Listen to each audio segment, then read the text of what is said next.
What is a little bombshell your therapist dropped in one of your sessions that completely changed your outlook? You can't control your emotions, but you can control what you do with them.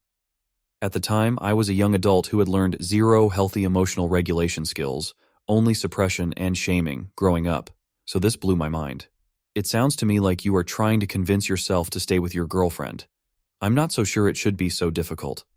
At the time he said this, I remember it was like he said, "The earth is flat."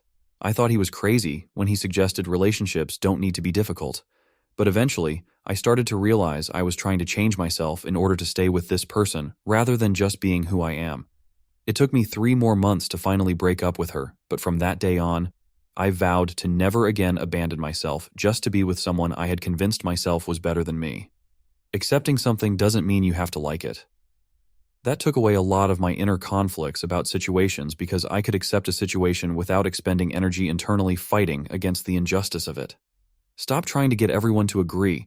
When you need everyone to agree, the least agreeable person has all the power.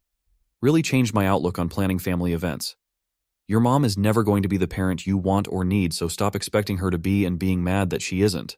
Also, people who are addicts tend to get frozen at the time they started abusing drugs or alcohol because their focus is their addiction and not developing as a person. So a person who started drinking heavily at 13 and quit at 30 would behave a lot like a 13-year-old.